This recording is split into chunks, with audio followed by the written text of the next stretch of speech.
Assalamualaikum warahmatullahi wabarakatuh. Selamat pagi Bu Kurniana dan teman-teman sekalian.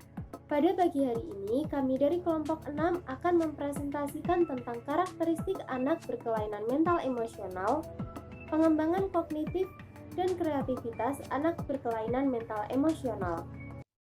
Sebelumnya, izinkanlah saya untuk memperkenalkan anggota dari kelompok kami terlebih dahulu.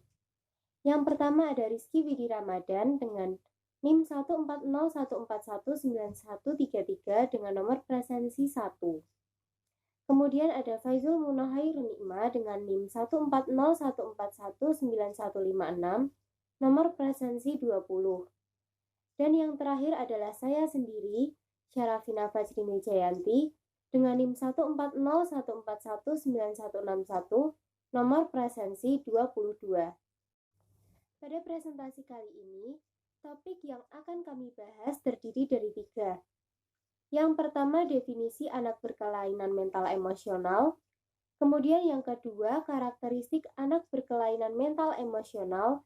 Dan yang ketiga, pengembangan kognitif dan kreativitas anak berkelainan mental emosional. Yang pertama adalah kelainan mental. Anak yang mengalami kelainan mental merupakan anak yang memiliki penyimpangan kemampuan berpikir secara kritis logis dalam menanggapi dunia di sekitarnya. Kelainan mental dapat menyebar ke dua arah, yaitu kelainan mental dalam arti lebih atau supernormal dan kelainan mental dalam arti kurang atau subnormal. Kelainan mental dapat dibedakan menjadi 3, yaitu mental tinggi, mental rendah, dan berkesulitan spesifik. Selanjutnya adalah kelainan emosi. Gangguan emosi merupakan masalah psikologis dan hanya dapat dilihat dari indikasi perilaku yang tampak pada individu. Klasifikasi gangguan emosi meliputi yang pertama gangguan perilaku, yang kedua gangguan konsentrasi atau ADD atau Attention Deficit Disorder, dan yang ketiga anak hiperaktif atau ADHD atau Attention Deficit with Hyperactivity Disorder. Perkenalkan, nama saya Rizky Widi Ramadan, NIM 14014119133 presensi 1. Saya akan melanjutkan pemaparan topik pembahasan yang kedua, yaitu karakteristik anak berkelainan mental emosional. Anak berkebutuhan khusus yang mengalami kelainan mental emosional yaitu anak tunagrahita, tunadaksa, dan tunalaras. Karakteristik tunagrahita. Karakteristik tunagrahita meliputi berbagai aspek seperti: pertama, intelektual. Tingkat kecerdasan selalu di bawah rata-rata dengan anak yang seusianya. Demikian juga perkembangan kecerdasan sangat terbatas. Kedua, sosial. Kemampuan sosial ditunjukkan dengan pergaulan tidak dapat mengurus, memelihara, dan memimpin diri. Ketiga, fungsi mental. Mengalami kesukaran dalam memusatkan perhatian. Jangkauan perhatiannya sangat sempit dan cepat beralih sehingga kurang tangguh dalam menghadapi tugas. Keempat, dorongan dan emosi.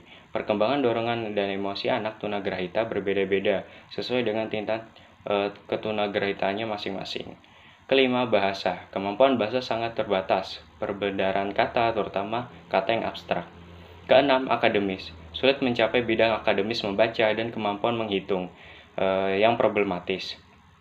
Tetapi dapat dilatih juga dalam menghitung yang bersifat perhitungan. Ketujuh, kepribadian. Tidak mampu untuk mengarahkan diri sehingga segala sesuatu yang terjadi pada dirinya itu bergantung pengarahan dari luar. Kedelapan, organisme. Kemampuan anak tunagrahita untuk mengorganisasi keadaan dirinya sangat jelek, terutama pada anak tunagrahita yang memiliki kategori berat, seperti kurang rentan terhadap perasaan sakit. Karakteristik berdasarkan berat ringannya tunagrahita. Pertama, mampu didik. Tunagrahita mampu didik atau tunagrahita ringan umumnya tidak disertai dengan kelainan fisik, baik sensori maupun motorik, sehingga kesan lahir anak mampu didik ini tidak berbeda dengan anak normal sebaya.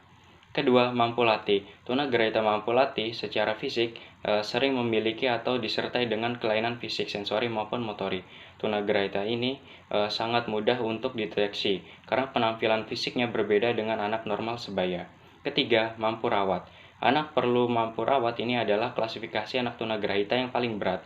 Jika pada istilah kedokteran disebut dengan idiot. Anak ini hanya mampu dilatih pembiasaan, conditioning dalam kehidupan sehari-hari. Seumurnya hidupnya tidak dapat lepas dari orang lain. Berikutnya, karakteristik tunadaksa. Tunadaksa merupakan suatu keadaan rusak atau terganggu yang disebabkan karena bentuk abnormal atau organ tulang, otot, sendi tidak dapat berfungsi dengan baik. Karakteristik tunadaksa ini meliputi: pertama, sosial dan emosional. Emosi anak tunadaksa dapat tidak stabil bahkan sampai tidak terkendali ketika sesuatu yang ia mau itu tidak terpenuhi. Untuk sosial, karena sikap masyarakat terhadap tunadaksa ini menyebabkan ia merasa rendah hati dalam lingkungannya sehingga akan menimbulkan rasa tidak nyaman dalam dirinya. Kedua, sensorik. Anak tunadaksa yang memiliki gangguan pada otak maka sering disertai dengan gangguan pada sensoriknya. Gangguan sensorik ini yang dialami seperti gangguan dalam penglihatan, pendengaran, maupun perasa dan peraba. Ketiga, motorik. Gangguan ini bisa berupa kekakuan, lumpuh, berupa gerakan-gerakan yang tidak bisa dikendalikan dirinya sendiri, serta gangguan keseimbangan. Keempat, berbicara. Gangguan bicara yang dialaminya disebabkan karena kelainan motorik, otot-otot wicara. Otot-otot wicara terutama pada organ artikulasi yang melibatkan rahang bawah, bibir, dan lidah. Kelima, akademis. Tingkat kecerdasan bermacam-macam, mulai dari 45% mengalami gangguan mental, 35% memiliki tingkat kecerdasan yang normal, bahkan juga ada yang di atas rata-rata, dan sisanya biasanya di bawah rata-rata. Keenam, fisik. Dalam karakteristik anak tunadaksa, yaitu kelainan pada fisik, memiliki atau disebut dengan cacat.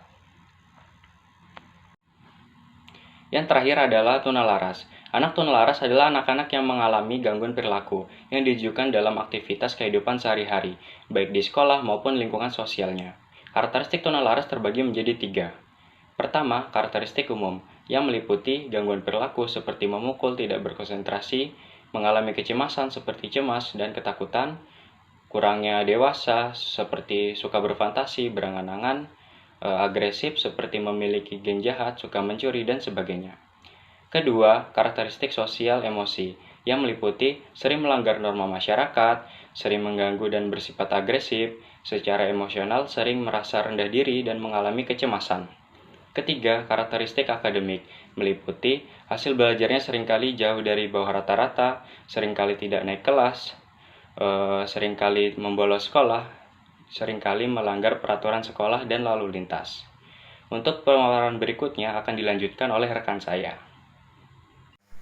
Baik, yang ketiga yaitu pengembangan kognitif dan kreativitas anak berkelainan mental emosional. Perkembangan kognitif merujuk pada cara untuk memahami dan mengatur dunia mereka. Nah, ini termasuk kemampuan untuk menyerap, menyimpan, dan mengingat informasi, mengklasifikasi benda, mendefinisikan, menilai, membandingkan dan membedakan, menciptakan sesuatu, menyelesaikan masalah, dan sebagainya. Kreativitas adalah potensi seorang untuk menghasilkan karya atau ide yang orisinil. Kreativitas merupakan proses yang digunakan oleh anak untuk mengekspresikan imajinasi, perasaan, dan ide-idenya untuk memuaskan dirinya. Nah, kreativitas ini timbul dari perasaan anak yang sangat dalam.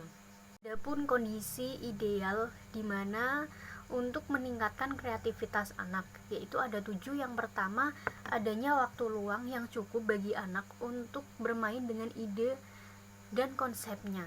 Yang kedua, materi yang cukup. Yang ketiga, memberi material dan alat-alat bermain yang dapat merangsang uji coba dan eksplorasi.